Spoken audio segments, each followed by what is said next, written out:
Hello everyone, welcome back to my YouTube channel. My name is Daniel, and today in this video we'll be covering my round 1 game from the Quebec Open Championships. At the time of this recording, in fact, I actually have round 9 to go, so good luck to myself in that. Anyways, in round 1, I was playing the white pieces, and let's take a look at what happened.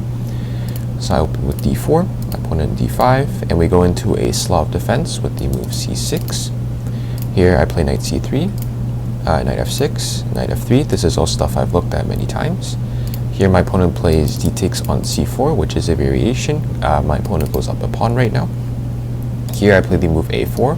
A4, the idea with a4 is to counteract b5. Basically b5 would protect the c4 pawn, so a4 takes away this option.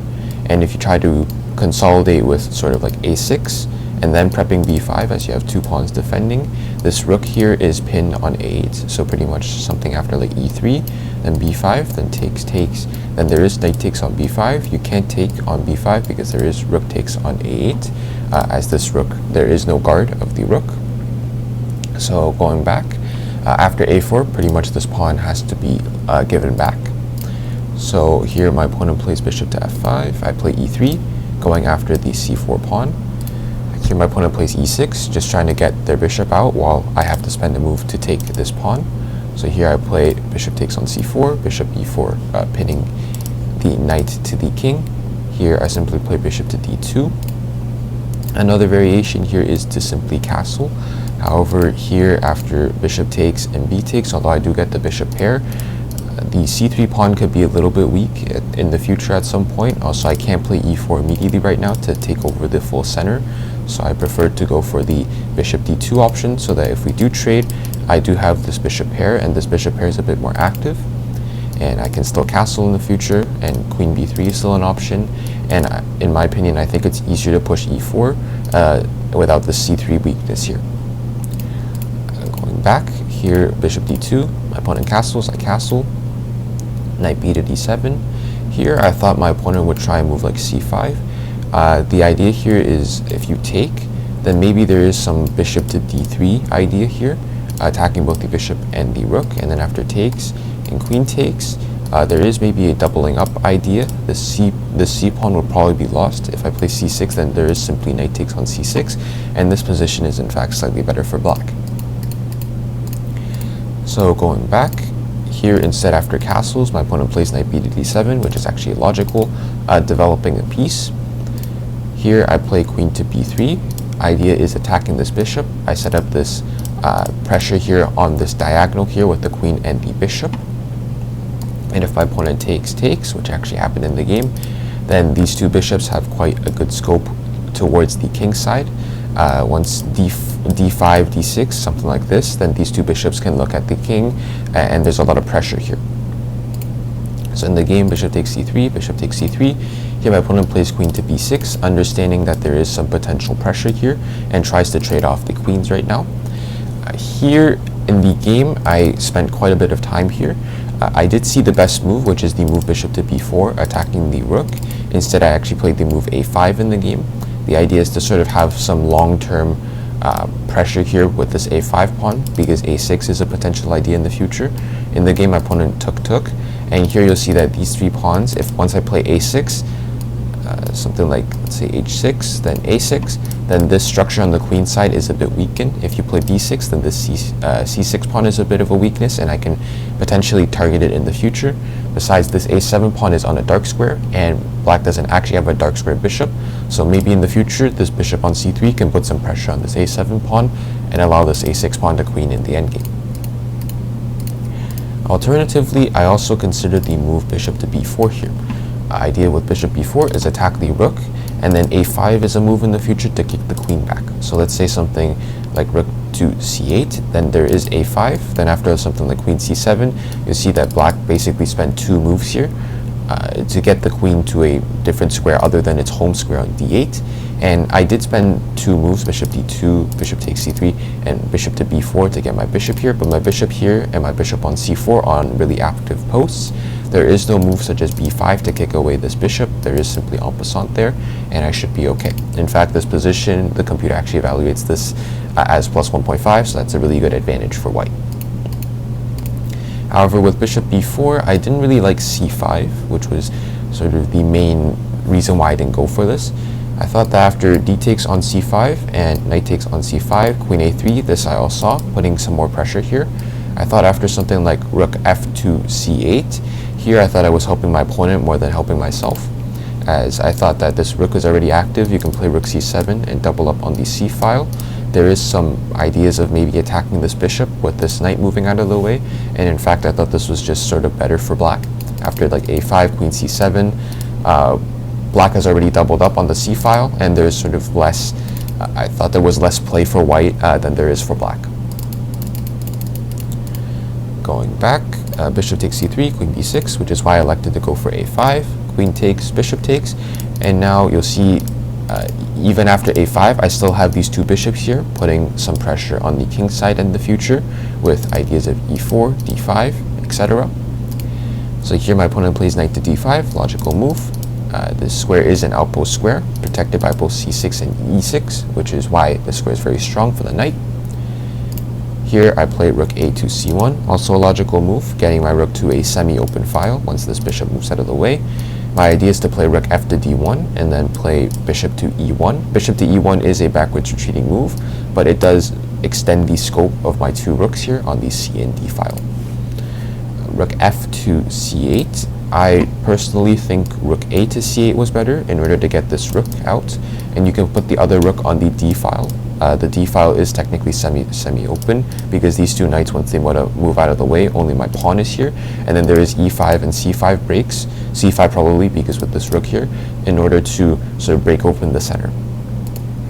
Instead, rook f to c8. Here I play rook f to d1 in order to put my rooks on these two very active files here.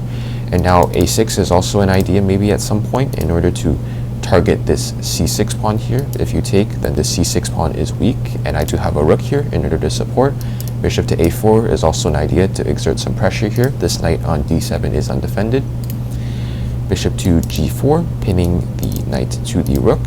This move I saw, however, I thought that if black does trade bishop for knight, then I would have the two bishops versus the two knights, and two bishops versus two knights, this is a relatively open board. There aren't really many locked pawn structures here.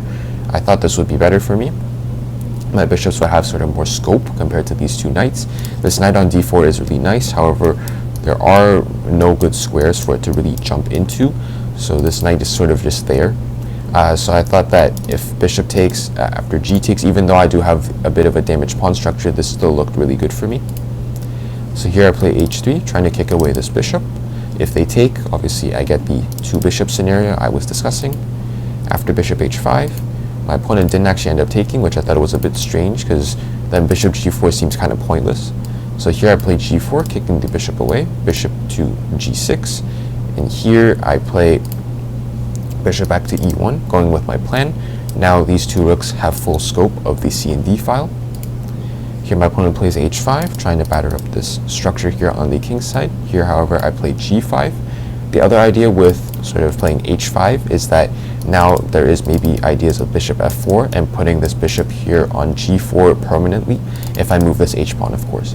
So something like bishop f5, h4, and bishop to g4, then there's this eternal pin here. After king to g2, I always have to keep an eye out for this knight. This bishop won't ever be kicked out because of this h5 pawn, which sort of enables this bishop to be on an outpost square. Going back, here my opponent plays f6. f6 was a move I saw.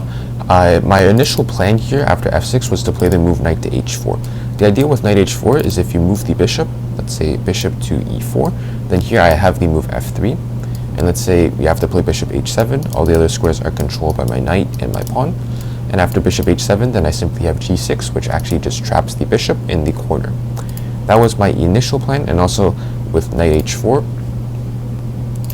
the other idea is, let's say you play something like bishop to f7, then here I always have ideas of f4 or maybe even g6 if I want to immediately, in order to directly just clamp down on black's king positioning.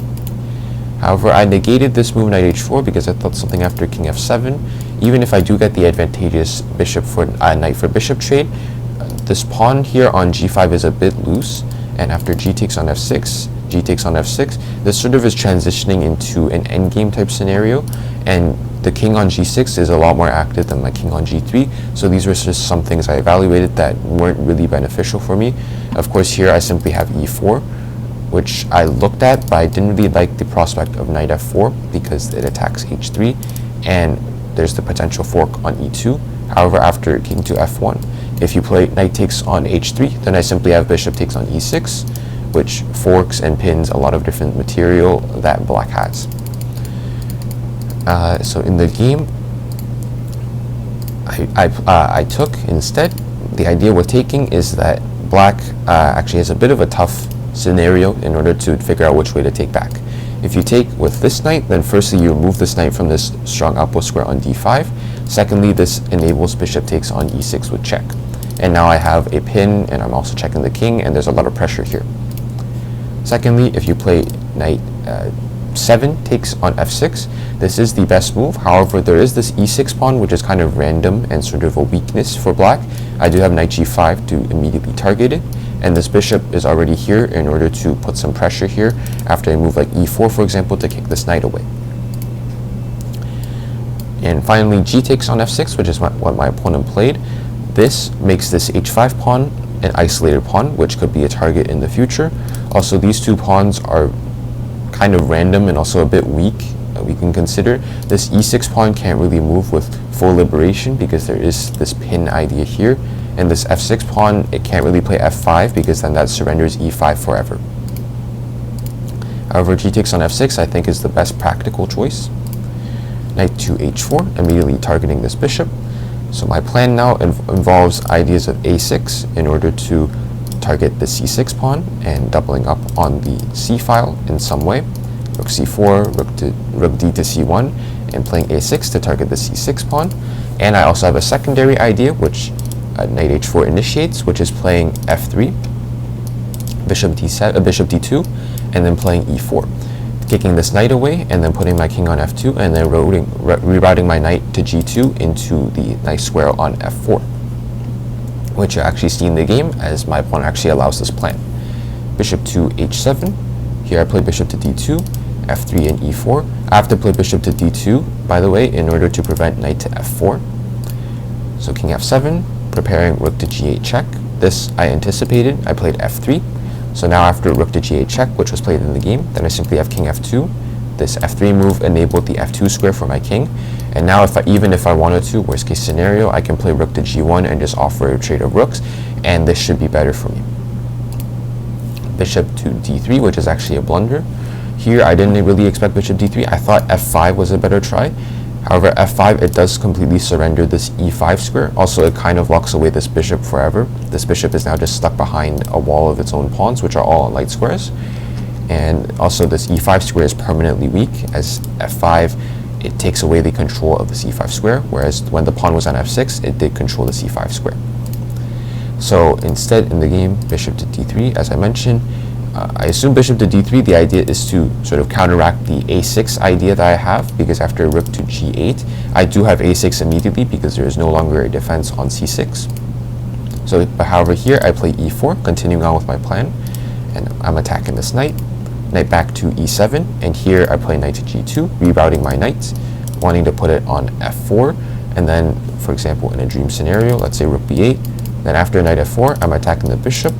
There is a skewer coming here, and worst case scenario, there is this pawn on h5, which can simply be captured, and this knight is on a really nice square supported by the bishop, and there's also d5 ideas, which is supported by this knight on f4. So in the game, however, my opponent plays knight to g6, stopping my knight from coming into the f4 square. However, here I find a very nice combination, which just wins the game pretty much on the spot. The idea here is that I want to play d5. That's the new idea I noticed in this position because of this king and rook positioning here, which combined with my bishop, there could be a skewer idea here. So here I calculated d5, and after e takes on d5, and here I rejected the move d5 outright because after something like c takes on d5 and e takes on d5, there is the move bishop to f5. This position is still winning for white because rook c7, and I'm getting in on the 7th rank. However, here I thought this would be a little bit more complicated of a win, and it would probably take a bit longer. So here, instead of playing d5 immediately, I play the move bishop to b4. Bishop to b4, the idea here isn't the bishop, but however it is this rook's discovery attack on this bishop. And once this bishop moves, then it will no longer be able to defend the f5 square. So after bishop to a6, now I can play d5, because now after c takes on d5, e takes on d5, there is no bishop f5 as I've kicked it to the a6 square. So in the game, after the move d5, my opponent plays e takes on d5, e takes on d5, and now my opponent plays the move c5 to block this diagonal. If you take here on d5, then there is bishop takes on d5 with check, skewering the king and the rook, combined with this knight on d7. Then after something like this, I do have rook takes on d7 with check, and I'm up a full rook. In the game, however, my opponent played the move c5 in order to stop this. Here I played d6 anyways with check, discovered attack, and here my opponent plays c4 to block this diagonal. However, I can simply take, and after I take, then now I am up a pawn, I'm getting in on the 7th rank, I can play rook to c1, rook to e1, and I'm getting in. And also combined with this knight, it can jump forwards at some point if this knight decides to move. This is just very good for me. Also finally, I would note d6 is supported by my bishop on b4. Here my opponent plays rook to c8. And here is sort of the final moment where I have to be very precise. There is only one outright winning move here. The other moves still give white a advantage, almost a +2 advantage. However, they aren't as good as the winning move, which actually gives a almost +5 advantage. So I thought for a while here. Originally, my plan was to play rook d to c1, doubling up here. However, after rook takes on c4, rook takes on c4, I thought that this pawn on d6 could be stopped. So I rejected this idea. Alternatively, I thought of rook takes on c8, rook takes on c8. However, I thought this just benefits black more than white in a sense, because black gets this full open file while my rook is still stuck behind this d6 pawn, which is blockaded by a knight. Which is why in the game, I found this very nice move, combining the fact that my sort of enabling my rook on d1 to serve a purpose, which is the move rook to c7. Rook to c7, the idea here is that if rook takes on c7, after d takes on c7, firstly I'm attacking this knight, and maybe I can play rook c1 to get c8 equals queen. However, the idea is a bit more than that. If you play something like king e6 to defend this knight, this is all actually what happened in the game. Here I have the very nice move rook to d6, check. And in fact, in this position, my opponent actually resigned. We'll get into why in a moment. The reason being, rook to d6 check, it attacks the king and the knight. And if king to e7 to defend this knight, then I simply have rook to c6 check. Discover check by the bishop.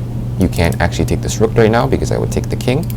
And I am threatening c8 equals queen. You can't play king to d8 to prevent this. Even if you could, I can still play c8 equals queen because it's supported by my rook. And king to d8 is protected by this pawn. So there is no way to get to this pawn and stop it from promotion. Let's say king f7, then I can simply queen, rook takes, rook takes. Here I have I'm up an extra rook for a pawn, and this is cleanly winning for for white. I'm also threatening rook c7, and even more things are going to fall. So going back, here if you don't take, I am still attacking this knight here, and if you play a move like king to e6, then I simply have rook to e1 check, deflecting the king away from the defense of this knight, and I should be able to win the knight. Furthermore, if you play king to e8 to defend this knight, then I simply have rook takes on c8, because king to e8, it cuts off the circulation between these two rooks, as this blocks the protection between the two rooks, so I can simply snap off this rook on c8, and after king f7, then here I can come back to c7, put even more pressure here, or alternatively, if I want to just make this simpler, rook takes, king takes, I'm up a full rook, I have this past d6 pawn, this is cleanly winning for white.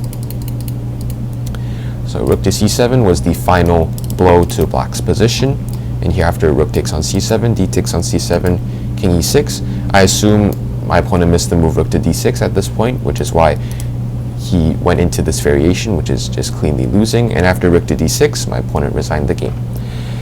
So very nice start to the Quebec Open Championships. I start 1-for-1, and also besides from that, my opponent was 1753 FIDE rated at the time, which really helps my FIDE rating, as my FIDE rating isn't too high. And yeah, hope you all enjoyed this game. very nice tactical ideas as well as very nice pressure ideas with this move a5 earlier on in the game in order to threaten a6 throughout the whole game and have my opponent have to worry about it, which is why my opponent ended up blundering with the move bishop to d3, enabling my idea of playing e4 and putting my knight on f4 as well as many other ideas. And yeah, hope you all enjoyed. Thanks for watching.